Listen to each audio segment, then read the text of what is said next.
नमस्कार, मैं हूं प्रभु चावला और सच्ची बात में आज बारी है कांग्रेस के नए अध्यक्ष, यूपी कांग्रेस के नए अध्यक्ष राज बब्बर की।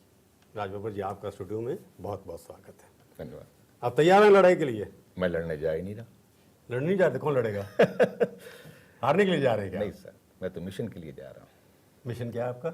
मिशन है जो उत्तर प्रदेश के अंदर एक लूट तंत्र है, जो उन्माद की राजनीति है। जिस तरह से उत्तर प्रदेश के अंदर, अब कौन सा शब्द का कैसे कहूँ मैं, कि जिस तरह से कोई तड़ी पार जिला बदर जो है, हो सकता है कि कोई बहुत बड़ा किसी पार्टी का मुखिया रहा होगा या है, मुझे नहीं मालूम, लेकिन जिस तरह से वहाँ पर वो लोगों को चुन रहा है, ऐसा लगता है जैसे कि उत्तर प्रदेश को जलाने का इंतज़ाम हो रहा है। तो हम उत्तर प्रदेश को नहीं जलने देंगे, हम उत्तर प्रदेश को नहीं लुटने देंगे। इस मिशन के साथ आप अध्यक्ष बने हैं, अभिनेता से नेता बने हैं। आपकी टीम में नंबर 2 वाइस प्रेसिडेंट मसूद जो है, उसने भी किस तरह के भाषण किए थे, मार देंगे, काट देंगे, ये कर देंगे। तो आपको कंट्रोडिक्शन नहीं लगता कि आप कैसे डिफेंड करेंगे? बहुत अच्छा लगा मुझे, आपने कम से कम उस व्यक्ति का नाम लिया। देखिए, जहाँ तक सवाल है इमरान मसूद का, मैं उसके बारे में बाद में बात करूँगा, लेकिन जो लोग हम पर इस लांछन लगाते हैं, उनको कम से कम योगी आदित्यनाथ के बारे में सुनना चाहिए, उसकी भाषा सुननी चाहिए, उसकी ज़बान सुननी चाहिए। उनको साक्षी महाराज की ज़बान सुननी चाहिए, भाषा सुननी चाहिए। उनको चाहिए कि प्राची साध्वी उनकी ज़बान सुननी चाहिए। और आज भी उन्होंने क्या कहा है, कल है ना। अब हम उसका मुकाबला करने नहीं आए। पूछिए क्यों? इसलिए कि इमरान मसूद ने तो खुद कहा है कि साहब मेरे शब्दों को तोड़ मरोड़ कर। वो तो हर राजनीति नेता बोलता है। मैं प्रभु जी आपकी बात से बिल्कुल सहमत हूँ। आप तो रहे हैं टीवी में, फिल्मों में रहे हैं। नहीं, तो हमारे ऊपर ब्लेम आती है कि हमने आधी दिखाई, दिखाई ना। मैं तो कतई आप पर ब्लेम की बात ही नहीं कर रहा। आप नहीं कह रहे, पर यही बात जो आपने बात की है कि भाषा का प्रयोग, तो कांग्रेस पार्टी में फर्क यही था कि आप सेक्युलरिज्म की बात करते थे, संभली हुई बात करते थे। अब आपके नेता भी वही बात कर रहे हैं जो शादी भी कर रही है, कि फर्क क्या है दोनों में? यही इसलिए कि एक व्यक्ति ये कह रहा है कि मैंने जबान नहीं बोली है, मैंने जो कहा है वो तोड़ मरोड़ कर कहा। इनमें से ना तो साक्षी महाराज ने कभी कहा, ना योगी आदित्यनाथ ने कहा, ना कभी प्राची के हैं साध्वी उन्होंने कहा, बल्कि वो तो ठोक के कहते हैं कि हाँ हमने कहा। बात उनकी दिलेरी की नहीं है, बात उनकी मानसिकता की है। हमारे यहाँ कांग्रेस के अंदर ऐसी मानसिकता है। साहब बात तो करें अच्छी, पर दिल से लगता है पॉलिटिशियन अभी भी नहीं है आप, क्योंकि आपकी फितरत में नहीं है पॉलिटिक्स। क्योंकि आपका एक सेंटेंस पढ़ना चाहता फिल्म के अंदर जो आपने बोला था, उल्टा सीधा के अंदर एक डायलॉग था आपका, जीवन में 3 चीजों से हमेशा परहेज रखना चाहिए। आपको याद होगा? बिल्कुल याद है। शक्कर, नमक और नेता। और मैंने और आप नेता बन गए। और मैंने और भी बहुत कुछ कहा। क्या कहा था? मैं भी ये भी कहता रहा हूँ कि कभी भी किसी नेता का मंच पर दिया गया भाषण और थाने में दी गई किसी भी गवाही को सच मत मानना। तो आपकी बात को सच नहीं माना क्या? लेकिन न कतई आप ये देखिए, ना तो मैं मंच पे हूँ। मंच पे तो जाएंगे आप, जब अध्यक्ष हैं पार्टी के? जाऊंगा, भाषण देंगे, मांगेंगे सब। इसीलिए मैंने आपसे कहा कि मैं तो सच्ची बात कहने के लिए बैठा हूँ। और आपका जो सच्ची बात कार्यक्रम है, यकीन मानिए बात मेरी सच्ची होगी और ईमानदारी से होगी और दिल से होगी। वो जीत जाते और आप हार जाते। जीत और आसाम में आपकी सरकार गिरा दी उन्होंने, केरला में उन्होंने नहीं गिराई, बाकियों ने गिरा दिया आपकी सरकार। आप हारते ही चले जा रहे हैं, वो जीतते चले जा रहे हैं। तो उनकी बात पे विश्वास ज़्यादा है, आपकी बात पे विश्वास कम है। देखिए, अगर आप इस चुनाव की जीत हार के बारे में जाते हैं तो मेरे ख्याल से और भी बहुत विश्लेषण करने पड़ेंगे। विश्लेषण ये भी करना पड़ेगा कि जीत हार और या कानून से या किसी भी तरीके से अगर सरकारें अगर हम लोग ले लेते हैं, या जैसे अरुणाचल में देखिए, सुप्रीम कोर्ट का फैसला आपके फिर में आ गया। इसका मतलब न्याय कहीं तो है। हाँ, न्याय है। सुप्रीम कोर्ट का न्याय है, ऐसी इस देश की जनता भी न्याय करेगी। ये आसाम के अंदर हम चुनाव नहीं हारे हैं, वहाँ पर जो समाज को बांटने का काम किया गया है, उसकी वजह से वहाँ पर 15 साल के अंदर जो हम लोगों ने, हमारे जो लोग थे वहाँ पर, आप देखिए तमाम उन्हीं जगहों पर जो चुनाव जो जीत हुई है सो कॉल्ड बीजेपी की, कि जहाँ अच्छी जीत हुई है, सो कॉल्ड बीजेपी की, जहाँ पर हमारे लोगों ने हमारे ही साथ में जो भी किया, मैं कहता हूं हमारा आपके अपने लोग छोड़ के चले गए हमें भाई। छोड़ के चले गए। मैं ये भी नहीं कहूंगा कि दगा किया, धोखा किया, मगर हमें छोड़ के चले यानी गए। कि आपके अपने लोगों का विश्वास भी आपकी लीडरशिप में नहीं है। नहीं। चाहे उत्तराखंड हो, चाहे अरुणाचल प्रदेश हो, चाहे आसाम हो, वहां पर इसलिए हारे कि कांग्रेस वर्गों को लगता था कि कांग्रेस के राहुल गांधी या सोनिया गांधी अब हमारे को चुनाव नहीं जिता सकते। ऐसा उनका कहना है, विरोधियों का। मैं नहीं कह रहा ये बात। विरोधी क्या, नेचुरली जब किसी घर से अपने अपने घर को, भरे पूरे घर को छोड़ के जाएगा तो क्या कहेगा, क्योंकि दूसरे के घर से उसने कुछ तो माल लेना है ना।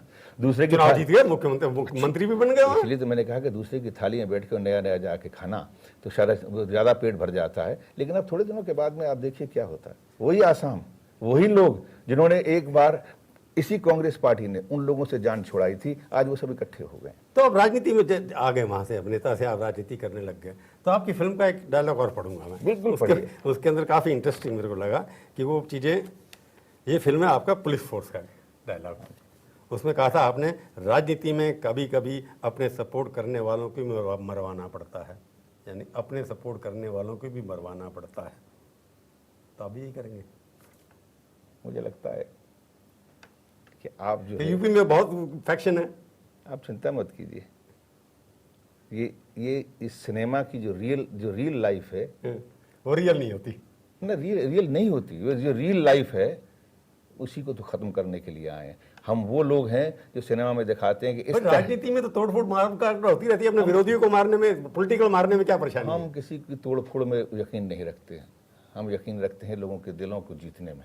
और यकीन मानिए, मैं आपके भरोसे के साथ में कहता हूँ, आप उत्तर प्रदेश की जनता, ये महान जनता जो है, बड़े बड़े चमत्कार कर रही है। आप देखिए पिछले 10 साल से चमत्कार किए। एक सरकार बनाई, उसको इतना बहुमत दिया, उसके बाद में दूसरे को इतना बहुमत दिया कि पीछे वाले को भूल गए। 73 सीटें जो हैं, ये आज की जो केंद्र की सरकार है, बीजेपी की सरकार, 73 सीटें लेके आई। यूपी से आई है? यूपी से। अरे मैं तो, आप देखिए ना, मैं अपने आज तक नहीं आई उनको 73 राम मंदिर के मूवमेंट के बाद भी नहीं आई। इसलिए तो आपसे कह रहा हूँ कि इसलिए तो आपसे कहा 73 सीटें लेके आई। उस तमाम उस झूठ प्रपंच को मानने के बाद में आज यूपी की जनता पूछ रही है कि 73 सीटें देने के बाद में आपने यूपी को क्या दिया, देश को क्या दिया। आप यूपी में आप वहाँ बीजेपी से लड़ रहे हैं या समाजवादी पार्टी से लड़ रहे हैं? मैं न समाजवादी या बीजेपी की बात नहीं कर रहा हूँ। वो किस मुंह से जाएंगे वोट मांगने के लिए? समाजवादी पार्टी या बीएसपी को मेरी कोई लेना देना नहीं। मैं ना जात की राजनीति की बात करता हूँ, ना बिरादरी की, ना धर्म की, ना मजहब की। मैं तो ये मानता हूँ कि जिन लोगों ने अधिकारों की बात करी थी, चाहे बेशक संत कांशीराम जैसे लोग, जिन्होंने अधिकारों की बात करने के बाद लोगों को इकट्ठा किया था, डॉक्टर राम मनोहर लोहिया ने, जो एक अगड़े पिछड़े की समता की बात करी थी, लेकिन आज ना समता दिखाई देती है, ना अधिकारों की बात दिखाई देती है। आज वही कांशीराम जी का जो एक गठबंधन थे, वही कांशीराम जी की जो ताकत थी, उसकी मुट्ठी ढीली पड़ रही है। पर लगता है वही लोग कहते हैं वही जीतेंगे, मायावती जी जीतेंगे। आप कहना 3 में, ना 13 में। मैं सर, हम 3 में नहीं, हम सब 3 और 13 16 में है सर। हम 16 के अंदर होंगे आप देखिए, आप कह रहे हैं 3 में ना 13 में, हमें 3 की जरूरत नहीं है। हम उस आखिरी आदमी के साथ में खड़े हैं, और वो आखिरी आदमी चमत्कार करने वाला है। और इस बार जैसे 2 बार पहले चमत्कार किया है, तीसरी बार किसी और के लिए चमत्कार किया और कुछ नहीं मिला। इस बार आप देखिए कांग्रेस आपकी जो अध्यक्ष बनाया उन्होंने, क्या सोच समझ के बनाया? आपको क्या लगता है? आप में ऐसी 2 खूबियाँ खुद बनाइए, क्योंकि आप भी खुश हो रहे होंगे अंदर से। हमने मुबारकबाद भी दे रहा हूँ कि आप बन गए, मेरे दोस्त हैं, इसलिए बहुत मुबारक हो आपको। पर आप क्यों लगता है, आपको क्यों चुना? मैं अपने अंदर को खूबी नहीं मानता हूँ, बल्कि मैं ये मानता हूँ कि मैं ज़मीन में मेहनत करने वाला आदमी हूँ, और मेरी पार्टी के लोगों ने मेरी मेहनत को सम्मान दिया है, एक कार्यकर्ता को सम्मान दिया है। मैं कोई पार्टी का बहुत कोई स्टालवर्ट नहीं हूँ। और शिवपाल कहते हैं आप तो चला हुआ फूका हुआ कारतूस है, नौसिखी हैं। शिवपाल के बेचारे को क्या जवाब दूं मैं? भाई 3 साल उनके साथ 3 बार आए, पार्लियामेंट मेंबर बने उनके आप। अरे वो मेरे सामने खड़े हुए हैं बेचारे शिवपाल, मुझसे क्या, मैं उनके बारे में क्या जवाब दूं? पहलवानी कर रहे थे, पहलवान बन नहीं पाए, तो हम कुछ भी कहेंगे। वो तो बेचारे, तो एक आदमी जो होता है जिंदगी में जो कुछ नहीं पा पाता, तो कुछ दूसरे को कुछ तो कहेगा शिवपाल के बारे में कुछ। उनका कहना तो ये भी है ना कि वो बेसिकली जो है उसका जन्म राजनीति में एंटी कांग्रेसिज्म से हुआ। चाहे विश्वनाथ प्रताप सिंह हो, चाहे वो समाजवादी पार्टी हो, 16 साल आप लगभग उन पार्टियों में रहे। अब पिछले 8 साल से आप यहाँ कांग्रेस पार्टी में। तो अपनी जल्दी अंदर से एंटी कांग्रेस जो आपका था, एक दिल में घुस गया था। बचपन में जो एक बार घुस जाए तो निकलती मुश्किल से है। तो राजनीतिक बैप्टिज्म जिसको बोलते हैं, वो तो आपका एंटी कांग्रेस रहा। तो उसके बाद आपको क्या चीज़ दिखाई दी कि बाकी पार्टी में इतना बुरी चीज़ें हैं कि ये पार्टी सबसे अच्छी है कांग्रेस? ये मैं एंटी कांग्रेस नहीं था, बल्कि आप ये कह सकते हैं कि मैं प्रो सोशलिज्म था। मैं अपनी जब स्टूडेंट मूवमेंट में था, लोग समझते हैं कि मैं एक्टिंग से या एक्टर से मैं पॉलिटिक्स में आया हूँ। मैं एक स्टूडेंट एक्टिविस्ट था और सोशलिस्ट मूवमेंट के साथ में जुड़ा था। उसके अंदर हो सकता है कि मैंने कहीं ना कहीं मैं उस मूवमेंट में जो है मैं लेफ्ट के साथ, मैं लेफ्ट से भी प्रभावित था, मैं डॉक्टर राम मनोहर लोहिया से भी प्रभावित था। लेकिन जब मैंने पढ़ना शुरू किया, इन लोगों को देखना शुरू किया और उन आंदोलन के अंदर चलना शुरू किया, तो मुझे नज़र आया कि सारे के सारे एक ही आदमी को मानते हैं, जिसका नाम है मोहनदास करमचंद गांधी। और उस गांधी को लेकर, उसी गांधी के विचार को लेकर फिर मैंने जब समझना शुरू किया, धीरे धीरे जब देखना कि ये गांधी को लेकर नेहरू हो या लोहिया हो, वो कभी दूर नहीं थे, एक थे। 47 के बाद में क्या हुआ, उनके अपने व्यक्तिगत पर जो करंट गांधी लीडरशिप है, आप महात्मा गांधी से, मैंने सवाल जो आपसे पूछा है कि आपका जो परिवर्तन हुआ, हृदय परिवर्तन जो कर गांधी के कांग्रेस पार्टी में सोशलिज्म तो बाद में बदल दिया उन्होंने, आजकल सोशलिज्म की बात कम करते हैं, वो भी दूसरी तरह की बातें करते हैं, क्योंकि रिफॉर्म्स लाए, इकोनॉमिक रिफॉर्म कांग्रेस पार्टी लेकर के आए, वो सोशलिज्म से लेने देना कुछ नहीं है उसका। पर सवाल ये होता है कि अगर बब्बर साहब को बोलना, यूपी की पॉलिटिक्स सारी की सारी कास्ट बेस्ड, अब आप किसी कास्ट पे फिट नहीं बैठते, फिर वही कहूँगा न 3 में बैठते हैं न 13 में बैठते हैं आप। राज बब्बर जो है पंजाबी पैदा हुए, आप सिख परिवार में, ऐसा लिखा मैंने देखा अखबार में, गलत हो चेक करते मेरे। हमारे परिवारों के अंदर जो घर का बड़ा होता था वो सिख बनता था, तो कोई नई बात नहीं। हमारे यहाँ सिखों या हिंदुओं या मोनों की कोई ऐसी परिभाषा नहीं रही है। हाँ, तो ये कौन सा यूपी का कोई स्टेट जगह, दिल्ली में तो पैदा हुए ना आप? नहीं सर, मैं आगरा में पैदा हुए आप, छोटे से, तो इसका लोग आप उस परिवार में पंजाबी, बेसिकली पंजाबी? सर मैं पंजाबी, मेरी भाषा पंजाबी है, मेरे माँ बाप की भाषा पंजाबी रही, लेकिन उसके बाद में हम लोग तो पले बड़े यहाँ पर हिंदुस्तान में हैं और उत्तर प्रदेश के अंदर। तो उत्तर प्रदेश में पंजाबी नाम की चीज़ कहाँ से वोट ले आएगी? पंजाबी से क्या जरूरत है? जरूरी थोड़ी है कि पंजाबियों से वोट आते हैं। मैं तो वहाँ पे 3 बार चुनाव जीता हूँ। समाजवादी पार्टी से जीते, क्योंकि वो कास्ट बेस्ड पार्टी थी। जी, कांग्रेस से जीता हूँ। नहीं, एक कांग्रेस लास्ट बार जीते हैं ना, कांग्रेस में तो अब जीते हैं, 2 बार समाजवादी से जीते। समाजवादी पार्टी से ड्यू रिस्पेक्ट सर, मैं आगरा के होने के नाते आगरा की जनता ने मुझे अपना मान के जिताया, और कभी सर्वे करके देखिए इस बार। खैर मैं उस बहस में नहीं जाना चाहता। तो आप राज बब्बर जीते, समाजवादी पार्टी नहीं? राज बब्बर नहीं, राज बब्बर की ईमानदारी जीती, राज बब्बर की मेहनत जीती, राज बब्बर का कनेक्ट जीता। और मैं अगर आज सामने हूँ तो मुझे इस बात की खुशी है कि मुझे कुछ पंजाबी समझे या मुझे कोई भी समझे, लेकिन मैं उस ज़ात का हूँ जो एक मजदूर की ज़ात है। मैं उस ज़ात का हूँ कि मेरा बाप जो था, जो खलासी की नौकरी करके उसने शुरुआत की थी, मैं उनमें से नहीं हूँ कि मैं कहूँ कि मेरा चाय बेचता था, मैं उनमें से नहीं हूँ। बल्कि मैं ये कह सकता हूँ कि जो चाय बेचने वाली बात करते हैं वो तो सिर्फ कहाते हो कि कहाँ किया था। मैं तो उनमें से हूँ कि मैं बता सकता हूँ कि मैंने कहाँ पर क्या किया है। लेकिन मुझे खुशी इस बात की है कि मैं अपने लोगों का, अपने वर्ग का, कोई मुझे कहता है कि मैं मेड़ राजपूत हूँ, कोई मुझे कहता है कि मैं सुनार हूँ, कोई मुझे कहता है कि मैं जाट हूँ, कोई मुझे कहता आपकी बॉडी लैंग्वेज बताती है राजपूत है पंजाबी नहीं है। एग्रेसिव। मैंने सर आपकी फिल्मों को देखे सर, मैं नहीं सर, मैं मेरे बारे में ये कहा जाए, मैं वर्किंग क्लास से हूँ। बेसिक चीज़ ये है। और वर्किंग क्लास को अगर आप ज़ात में, अगर आप उस बिरादरियों में ढूंढना चाहते हैं, तो मुझे, हम मेड़ राजपूत जो लोग हैं वो या तो सुनारगरी का काम करते हैं, उनको लोग सराफ भी कहते हैं। तो अगर मुझे कुछ शर्म नहीं, पर आप सच्ची बात, आपने कहता आप सच्ची बात करोगे, आपको लगता नहीं है कि कांग्रेस के पास कोई चेहरा नहीं था जिसको लोग जानते हो? राज बब्बर एक चेहरा, फिल्म में 300 साढ़े 300 फिल्म में काम किया, यूपी के लोग जानते हैं, पहचान लेंगे राज बब्बर की कोई चीज़ है, वो कास्ट भी नहीं पूछेंगे राज बब्बर की क्या है। तो आपको लगा आप क्यों सोचते हैं कि उत्तर प्रदेश जो कास्ट को लेके जो है? चलिए मैं आप छोटा सा ब्रेक लेता हूँ, उसके बाद आप पूछेंगे कि आपके पास ऐसा कौन सा बाण है जिसको आप चलाएंगे और वहाँ पर कुछ आपकी इज्जत बचेगी। मैं पूछूंगा एक ब्रेक के बाद। यूपी में आप अखिलेश सरकार को कितने नंबर देंगे? वो स्वयं आके कैमरों के सामने खड़ा होकर कहता है कि मैं लूट को रोकने में असमर्थ हूँ। यानी शासन जिसका है, इतना बड़ा बहुमत जिसके पास में है, वो मुख्यमंत्री स्वयं आके कैमरों पर सामने आके कहता है कि मैं लूट को रोकने में असमर्थ हूँ।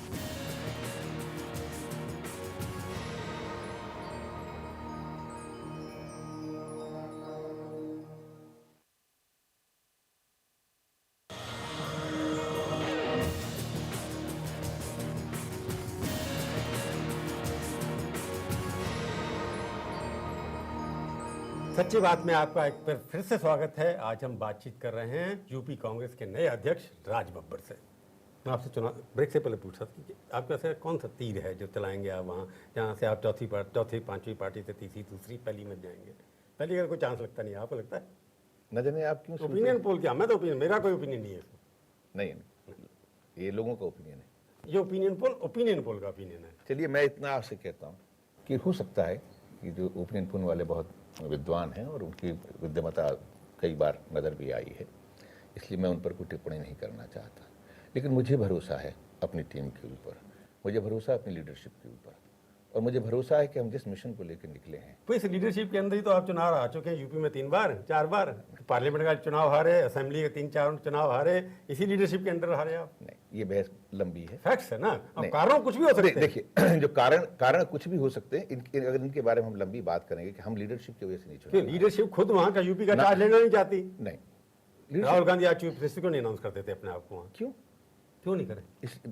किस जरूरी है प्राइम मिनिस्टर बन के शुरू करना है गांधी परिवार ने? उन्होंने तो नहीं कहा कि प्राइम मिनिस्टर बनना था, कब का बन गए होते। हाँ, कब का बन गए थे, ये बात है। 2014 जब भी चाहते बन सकते थे, बिल्कुल बन सकते। फिर उन्होंने कभी नहीं कहा कि प्राइम मिनिस्टर, जब मेरी मेजोरिटी आएगी तब बनूंगा, माइनॉरिटी में नहीं करने का। ये हो सकता है आपसे उन्होंने कहा हो, लेकिन हमारी पार्टी के अंदर इसी उनका मतलब ही नहीं, उनका सिंपल मतलब यह है कि जब तक मैं पार्टी को मजबूत नहीं करूंगा तब तक पद। और आप जो है ये कह रहे हैं कि साहब ये सवाल जो है, इस परिवार के अंदर कभी भी पद को लेकर बहुत ज़्यादा, बाहर से लोग बहुत सारे सवाल करते हैं कि साहब ये तो एक परिवार की पार्टी है, ये पार्टी है, परिवार। उनके पद को कोई खतरा नहीं तो बात क्या करेंगे बेचारे, उनके लिए तो कुछ कोई है नहीं, क्योंकि आप लोग के उनके अलावा किसी के अंडर काम करेंगे नहीं। ये अपने आप में कितनी बड़ी बात है तो कि एक लीडरशिप में इतना बड़ा भरोसा है कि लोग ये सब मानते हैं, अपोजिशन वाले भी मानते हैं, मीडिया भी मानता है कि तमाम लोग अगर एकजुट रह सकते हैं तो इस परिवार के या इस लीडरशिप के साथ में काम करने के साथ। तो गांधी परिवार कांग्रेस का ब्लड है, बेसिकली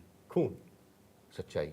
भाषा का प्रयोग बहुत गलत हो रहा है, जिस तरह की भाषा की प्रयोग हर पार्टी कर रही है, गालियां देना, गलौच देना, ये लगता है ठीक है आपको? ना, बिल्कुल सरासर गलत है।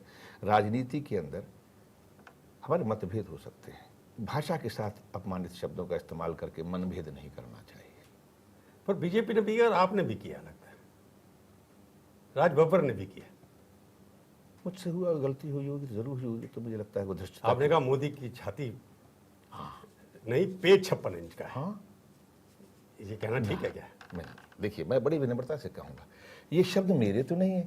56 छाती का हो ना, मेरा पेट 56 इंच का है। 56 पेट कहने का मतलब खाओ पियो आदमी है वो आपके उसमें मुहावरे में तो होगा। आपके मुहावरे में क्या था? सर मेरे मुहावरे में सिंपल सा है कि इंची टेप से नापा होगा, ये 56 नहीं है, ये तो कम होगा। मुझे लगा कि इंची टेप से नाप के कमर जो है उनकी, जो है जिसमें पेट, जिसको आपको उनका पेट 56 इंच का लगता है? मुझे लगता है होनी चाहिए। अच्छा, आपने नजदीक से देखा है? नहीं, नजदीक नहीं देखा, पैंट मैं टेलर से उनके से मिला नहीं हूँ, लेकिन हो सकता है। तो मतलब आपको लगता है कि मोदी साहब की पेट जो है 56 इंच का? हाँ, लेकिन मुझे उनका जो एक शरीर का जो अनुपात है, वो जो शरीर का अनुपात ऐसे होता है अक्सर, उनका शरीर का अनुपात जो है आपने ऐसे है। वो खोखा चना है, खोखा चना है, थूथा चना, बाजे घना, ये भी भाषा कह दिया आपने। इसमें आपको लगता है कि मैंने गलत कहा? आपने भाषा की जो बात की, मैं आपको एक एग्जाम्पल देना चाहता हूँ। जब राजीव गांधी प्रधानमंत्री थे, तो राजीव गांधी जी ने अटल बिहारी वाजपेयी जी को बुलाया, उनको कहा जी आप यूनाइटेड नेशन चले जाइए हमारे डेलीगेशन में। बोले क्यों? उन्होंने कहा अटल जी मैंने सुना आपकी किडनी खराब है, तो हाँ इलाज भी करा लेंगे आप। तो अटल जी ने क्या कहा था उस इंटरव्यू में, एक इंटरव्यू के अंदर, राजनीतिक प्रतिवादियों को पर व्यक्तिगत हमला और चढ़कर उनकी इज्जत को चलना आम बात हो गई है। ये घटना यह सोचने पर विवश करती है कि यार वो दौर कभी वापस आएगा। राजीव जी वाला। राजीव जी, मुझसे व्यक्तिगत रूप से अगर कोई धृष्टता हुई है भाषा को लेकर, जिस तरह से मोदी से आपकी ना मैं क्या 36 का आंकड़ा बना हुआ है। मैं देखिए मोदी जी को लेकर तो मैं आपको एक बताऊं, 36 का आंकड़ा, उसको तो प्रधानमंत्री मानते नहीं आप? नहीं सर, मैं प्रधानमंत्री की बात ही नहीं करता हूं मैं, और ये मेरे ही शब्द हैं कि मैंने कहा कि वो प्रधानमंत्री से कम परिधानमंत्री ज्यादा नजर आते हैं, क्योंकि जितने कपड़े बदलते हैं वो। आपको याद है कि एक जमाने में जब हमारे एक होम मिनिस्टर ने जो कपड़े बदले थे तो उनको लेके पूरा मीडिया कैसे उखड़ गया था, लेकिन जब से ये आए हैं किसी मीडिया वाले की हिम्मत पड़ी ये कहेगी कि दिन में कितने कपड़े बदलते हैं और कितने रंग बिरंगे कपड़े बदलते हैं। मुझे कपड़ों से दोष नहीं, लेकिन जिस मुल्क के अंदर आदमी को पेट भर खाना ना मिलता हो और उसका मुखिया जो है इस तरह से अपनी आभा मंडल को जताने की कोशिश करता है, ये बात मुझे कहीं लगता है कि कहीं कोई पर भाई तो सवाल ये है कि 75 साल 75 साल आपने भी राज किया ना, अगर गरीबी है तो उसमें आप भी कंट्रीब्यूशन भी तो है ना आपका। वो तो 10-12 साल राज किया उन्होंने, तो 6 साल पहले किया, 2 साल से, अब 8 साल, बाकी साल तो आपकी वजह से गरीबी नहीं घटी ना। मैं तो नहीं कह रहा हूँ कि सब हमारी वजह से उनकी वजह से, हम तो इस बात को कह ही नहीं, लेकिन इस गरीब मुल्क का व्यक्ति, इस गरीब मुल्क का मुखिया जो है, उसको मैं ये नहीं कहता हूँ कि वो पराधीन नजर आए, वो गंदा नजर आए, लेकिन ये भी नहीं कहता हूँ मैं कि फैशन शो का एक मॉडल नजर आए। दुख होता है, प्रधानमंत्री मॉडल दुख होता है, नहीं आप ये कह रहे हैं, दुख होता है, नहीं आप मुझे कहने में भी कोई एतराज नहीं, कहिए, कह रहे मैं प्रधानमंत्री को नहीं कह रहा हूँ, हाँ। प्रधानमंत्री उस पद का सम्मान करता हूँ, लेकिन कोई व्यक्ति कहा है मैंने कि कोई व्यक्ति इस देश का मुखिया हो और ऐसे इस देश के अंदर अगर वो अपने परिधानों का इस तरह से वो उसको दिखाकर जो है ये आभा मंडल दिखाए, मुझे लगता है तो फैशन परेड का हिस्सा बन जाता है वो। क्यों नहीं? आप यूनिफॉर्म सिविल कोड के फेवर में हैं या नहीं है? किस लिए? पहले कम से कम उन लोगों को जीने का अधिकार हमारे संविधान में है कि नहीं? उसमें जीने का मतलब नहीं कि 3 तलाक देके रिजर्व तो औरत को, मुस्लिम औरत को निकाल दो घर से। हमारे संविधान ने एक्सेप्ट किया है कि नहीं? क्या किसी भी रिलीजियस उनकी जो भी मान्यताएं हैं, उनको जिसमें उनके जो भी धर्म की या मजहब की जो मान्यताएं हैं, उनको हमारे संविधान के अंदर अगर ये बहस छेड़नी है, अगर ये बहस छेड़ते तो हम कौन होते हैं बहस छेड़ने वाले? कोई मुसलमान औरतें खुद कोर्ट में जाकर के तो लड़ रही हैं। हाँ, तो हमने मुसलमान, राजीव गांधी ने तो उल्टा रिवर्स कर दिया सुप्रीम कोर्ट का जजमेंट। मुसलमान औरतों का विरोध तो नहीं किया कभी हमने। नहीं, आप फेवर में भी नहीं है यूनिफॉर्म सिविल कोड। इसलिए नहीं करते, हमें संविधान के रास्ते से चलना है ना। हम संविधान से दूर अपने आप को बाहर कैसे कर सकते? आप संविधान अगर सरकार अमेंड करना चाहेगी, साथ देंगे आप? संविधान पहले सरकार जो है संविधान को बारे में बात तो करे, फिर हम देखते हैं क्या है। लॉ कमीशन को भेजा उन्होंने, जो लॉ कमीशन भेजा, आने दीजिए रिपोर्ट, अगर वाकई ऐसी रिपोर्ट आती है तो देखेंगे क्या रिपोर्ट है। लेकिन इस देश के अंदर संविधान की अपनी एक मान्यताएं हैं, जो संविधान में एक बार कमिटमेंट होता है, उस कमिटमेंट को आप ऐसे ही नहीं, मुस्लिम के जो भी अधिकार है वो प्रोटेक्ट है। मैं आप मुसलमानों की बात पे क्यों कर रहे हैं? माइनॉरिटीज की बात, हमारे हिंदुओं की बात क्यों नहीं करते हैं? उनके ऊपर तो यूनिफॉर्मिटी लागू ही है। सर कैसे लागू है? बहुत सारी ऐसी चीजें, आज भी कई ऐसे गांव हैं जहां पे सिर्फ लकड़ी तोड़ देते हैं और इसका मतलब जो है शादी टूट गई और लकड़ी तोड़ के बाहर फेंक देते हैं। आज भी ऐसी कई कम्युनिटीज हैं। लीगली परमिसिबल नहीं है। कैसे नहीं? कोर्ट में चला तो छुट्टी हो जाएगी। आप कोर्ट में कहीं जाते ही नहीं। वो दूसरी बात है। वो दूसरी बात है, ये भी कौन से कोर्ट में जाते हैं? इसमें तो 4-5 कोर्ट में जाते हैं। मतलब ये है कि मुसलमानों में भी 4-5 ही लोग तो कोर्ट में जाते हैं, बाकी तो अपने धर्म को मानते हैं ना। कांग्रेस लगता है। मैं कांग्रेस की बात ही नहीं कर रहा हूँ, मैं कह रहा हूँ इस देश के अंदर संविधान में हर किसी को जीने की इजाजत है। चलो यूपी में आप अखिलेश सरकार को कितने नंबर देंगे 10 में से? मैं चाहता हूं कि थोड़ा वक्त और है, मुझसे नंबर मत 8 महीने तो रहेगा गाली, मुझसे नंबर मत दिलवाइए। परफॉर्मेंस ठीक है कि नहीं है? मेरे ख्याल से तो मुझे जो है आज की तारीख में तकलीफ होती है सोच के कि इस नौजवान को लेकर लोगों में बहुत उम्मीदें थीं, लेकिन लॉ एंड ऑर्डर की व्यवस्था वहाँ पर क्या है वो आपको साफ नज़र आती है। वो स्वयं आके कैमरों के सामने खड़ा होकर कहता है कि मैं लूट को रोकने में असमर्थ हूँ। यानी शासन जिसका है, इतना बड़ा बहुमत जिसके पास में है, वो मुख्यमंत्री स्वयं आके कैमरों पर सामने आके कहता है कि मैं लूट को रोकने में असमर्थ हूँ। इसका मतलब वो सरकार वो जो व्यवस्था जो है वो इस लायक नहीं है। इसीलिए हमने कहा है कि हम आपको वादा करते हैं, हमारा साथ दीजिए। हम आपकी लड़ाई किससे है? अखिलेश से या समाजवादी पार्टी से या बीजेपी से या उससे मायावती से? हमारी लड़ाई है उनसे जो लूट मचा रहे हैं, हमारी लड़ाई उनसे है रूलिंग पार्टी से, समाजवादी से ना सर, जो जात बिरादरी के नाम पर जो है लोगों को धोखे दे रहे हैं। हमारी लड़ाई उनसे है जो उत्तर प्रदेश को जलाना चाहते हैं और वोट कमाना चाहते हैं। हम उनसे लड़ने जा रहे हैं। आप अकेले लड़ेंगे या अलायंस करेंगे इसके साथ? हम अकेले नहीं होंगे। अकेले लड़ेंगे या अलायंस करेंगे? हम अकेले नहीं होंगे, उत्तर प्रदेश की जनता हमारे साथ होगी। मैं कह रहा हूँ पॉलिटिकल अलायंस मायावती के साथ या समाजवादी पार्टी से कोई अंडरस्टैंडिंग होगी कि नहीं होगी? हम पॉलिटिकल अलायंस के लिए अपने उत्तर प्रदेश की जनता की उंगली का इशारा मांगेंगे। आप मेरा जवाब नहीं दे रहे? मैं जवाब नहीं सर, मैं उनकी उंगली का इशारा मांग रहा हूँ। मुझे आपको जवाब देकर कि मेरे जवाब से और आपके जवाब से उसका हल नहीं है। हल तो उत्तर प्रदेश की जनता, दरवाजा खुला है कि अलायंस का आपका? उत्तर प्रदेश की जनता इसका फैसला करेगी। जनता को जो भी पार्टियां रिप्रेजेंट करती है, मुझे लगता है कि हमें उत्तर प्रदेश की जनता आप ये कहने में क्या परेशानी कि हम अकेले चुनाव लड़ेंगे? मैं क्यों कहूँ? क्योंकि मेरे में इतनी हैसियत नहीं है। हम चुनाव लड़ेंगे और हम चुनाव जीतेंगे, मैं ये जानता हूँ। नहीं, कांग्रेस पार्टी चुनाव जीतेगी। और कांग्रेस पार्टी का विचार जो है, कांग्रेस पार्टी जो अपने विचारों को लेकर जनता के बीच में जाएगी और जनता को विश्वास दिलाएगी कि इस बार हमें मौका दीजिए, 29 से 30 हम ईमानदारी के साथ में हम सरकार चलाएंगे, हम लूट नहीं होने देंगे, हम उत्तर प्रदेश को जलने नहीं देंगे। हम इस देश के अंदर ये मिसाल पैदा करेंगे कि कोई उत्तर प्रदेश की तरह हिंदुस्तान की तरफ जलाने के लिए उंगली ना उठा। चलिए, जब चुनाव के बाद फिर आपसे बात करेंगे। आप हमारे स्टूडियो में आए, बहुत बहुत धन्यवाद। Thank you so much sir. तो ये थी आज की सच्ची बात। सच्ची बात का ये कार्यक्रम आपको कैसा लगा? आप अपनी राय हमें ईमेल के जरिए भी भेज सकते हैं। अगले हफ्ते आएगी बारी किसी और हस्ती की, और उनसे हम करेंगे सच्ची बात इसी समय, इसी चैनल पर। तब तक के लिए प्रभु चावला का नमस्कार और जय हिंद।